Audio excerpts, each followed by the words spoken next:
Kidnapped African girls. In the dead of night, 276 schoolgirls were sleeping peacefully in their dormitory when armed men stormed their compound, forever changing not just their lives, but sparking a global movement that would echo from the halls of power in Washington to the streets of Lagos. Tonight we're diving deep into one of the most heartbreaking yet galvanizing stories of our time, the systematic kidnapping of African girls and the world's response to their plight. Welcome to this Duel of Concepts deep dive, where we explore not just what happened but why it matters, how it changed everything, and what we can learn from both the failures and triumphs in the fight for these girls' freedom. The night that changed everything, April 14, 2014, Chibok, Nigeria. While most of the world slept, a convoy of trucks rolled into the government girls' secondary school compound. What happened next would become seared into global consciousness. Armed militants from Boko Haram, whose name literally means Western education is forbidden, had come for the girls. The attackers didn't just want to cause terror, they had a specific calculated goal. In their twisted ideology, these girls represented everything they opposed: educated, empowered young women seeking knowledge and independence. By taking them, Boko Haram wasn't just kidnapping individuals, they were attacking the very concept of progress, education, and women's rights in Nigeria. 276 girls, aged between 16 and 18, were loaded onto trucks and driven into the vast Sambisa forest.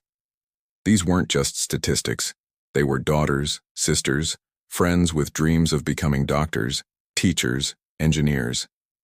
Naomi Adamu wanted to be a lawyer. Lydia Pogue dreamed of becoming a doctor. Mary Dowda hoped to be a nurse. In one night, all those dreams were shattered. But here's what makes this story even more devastating. Chibok wasn't an isolated incident. It was part of a larger pattern of violence against girls across the region that had been building for years. The broader crisis. Across Africa. While Chibok captured global attention, the reality is that the kidnapping of girls has been a persistent crisis across multiple African nations for decades. In Uganda, Joseph Kony's Lord's Resistance Army abducted an estimated 20,000 children over 2 decades, with girls facing particularly brutal treatment. In Somalia, Al-Shabaab has systematically targeted schools, kidnapping girls to serve as forced brides and child soldiers. The Central African Republic, Democratic Republic of Congo, Mali, Burkina Faso. The list goes on. What we see is a deliberate strategy by extremist groups to attack what they see as the foundation of progressive society: educated women. These groups understand something crucial: educate a girl, and you transform a community. So they target that transformation at its source. In Chad, estimates suggest over 200 girls have been kidnapped by Boko Haram since 2014. In Cameroon, the number reaches into the hundreds. These girls become invisible casualties in conflicts that the international media rarely covers with the same intensity as Chibok. The pattern is always similar. Armed groups arrive at schools, particularly targeting institutions that educate girls, and take them into remote areas where rescue becomes nearly impossible. The girls are then subjected to forced marriages, sexual slavery, and indoctrination, with many forced to bear children and participate in attacks against their own communities. The Bring Back Our Girls movement. But something unprecedented happened after Chibok. A simple hashtag became a global rallying cry that demonstrated the power of social media activism like never before.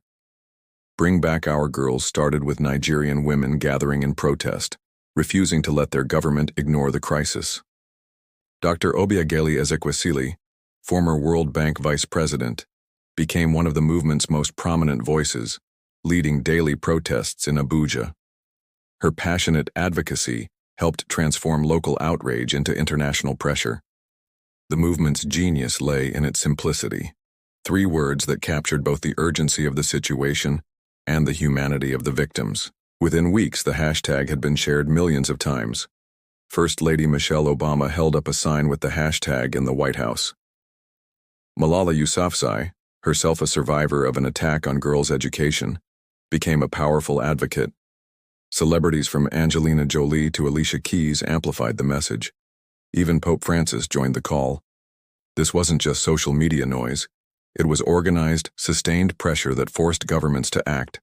The United States deployed military advisors to Nigeria. The UK, France, and China offered assistance. For the first time, the kidnapping of African girls became a global priority, not just a regional tragedy. Yet the movement also faced criticism. Some argued it was too focused on #activism rather than sustained action. Others questioned whether international attention actually helped or potentially made rescue operations more dangerous. The debate raised important questions about the effectiveness of viral activism and the complexity of international intervention.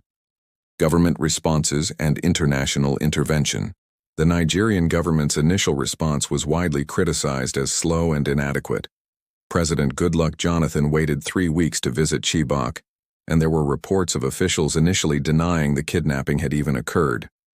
This delayed response became a major factor in his electoral defeat the following year. Internationally, the response was swift but complicated. The United States began sharing intelligence and surveillance capabilities, flying manned and unmanned aircraft over the Sambisa forest. British experts provided hostage negotiation advice. France, with its extensive West African military presence, offered logistical support. But here's where it gets complex. International intervention in African conflicts carries heavy historical baggage. Many Nigerians were suspicious of Western involvement, viewing it through the lens of colonial history. Others argued that if these had been American or European girls, the response would have been immediate and overwhelming. The military approach proved challenging. The Sambisa forest covers 60,000 square kilometers, an area roughly the size of West Virginia, with dense vegetation perfect for hiding hostages. Any military operation risked casualties among the very girls they were trying to save. Boko Haram leaders repeatedly threatened to kill the girls if rescue operations were attempted. Different countries brought different approaches. Chad and Niger, Nigeria's neighbors, took more direct military action, launching cross-border operations against Boko Haram. Cameroon deployed thousands of troops along its border, but coordination between these efforts remained inconsistent. Long-term impacts and ongoing issues. 6 years after Chibok, the impact continues to reverberate across Nigeria and beyond. Of the 276 girls taken, 112 have been released through negotiations, prisoner swaps, and escapes. 164 remain unaccounted for. Some are believed dead. Others may have been forced into marriage and integration with Boko Haram communities, making identification and return incredibly complex. The girls who have returned face enormous challenges. Many suffered severe trauma, gave birth to children fathered by their captors, and struggle to reintegrate into communities that have changed dramatically in their absence. Some have resumed their education with support from NGOs and government programs, but others battle ongoing psychological effects. The crisis fundamentally changed how Nigeria approaches security in its northeast. Military spending increased dramatically, new counterterrorism units were formed, and international partnerships deepened. Yet Boko Haram, while weakened, continues to operate, adapting its tactics and maintaining a presence in remote areas. Perhaps more significantly, the kidnapping catalyzed a broader conversation about girls' education across Africa. New security protocols were implemented at schools, more resources were dedicated to protecting educational institutions, and the symbolic importance of girls' education became central to development policy. The international response also evolved. The Global Partnership for Education increased its focus on education in conflict zones. The Safe Schools Initiative, launched partly in response to Chibok, now operates across multiple countries. There's greater recognition that attacks on education are attacks on fundamental human rights requiring coordinated international response. Hope, resilience, and moving forward. Despite the ongoing tragedy, stories of resilience continue to emerge. Some of the returned Chibok girls have resumed their education, with several now in university. Their determination to complete their studies represents a powerful rejection of their captors' ideology. Communities across the region have also shown remarkable resilience. Parents continue sending girls to school despite ongoing risks. Teachers remain in remote areas despite threats.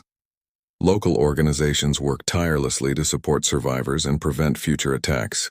New initiatives are emerging from within Africa itself. The African Union has strengthened its stance on protecting education, and regional organizations like ECOWAS have developed specific protocols for responding to attacks on schools. This represents a shift from purely international intervention to African-led solutions. Technology is also playing a role. Satellite monitoring helps track militant movements. Communication networks allow for faster response to threats, and mobile education programs can continue learning even when physical schools are unsafe. The story of the kidnapped African girls is ultimately about more than tragedy. It's about the power of global solidarity, the importance of never giving up on the most vulnerable, and the recognition that girls' education isn't just a nice ideal, but a fundamental human right worth fighting for. So as we conclude this deep dive into one of the most significant humanitarian crises of our time, remember that behind every statistic is a person with dreams, hopes, and potential. The fight continues not just for those still missing, but for every girl who deserves the chance to learn, grow, and change the world. If this exploration opened your eyes to complexities you hadn't considered before, hit that like button. But more importantly, consider how you can be part of the solution in your own community. Subscribe to Duel of Concepts for more deep dives that challenge us to think beyond the headlines, and let us know in the comments. What other overlooked stories deserve this kind of comprehensive examination? Because sometimes the most important battles for human dignity happen in places the world has forgotten to watch. Time is ticking. This Duel of Concepts deep dive won't wait. Like, subscribe, and drop your verdict in the comments before the next round drops.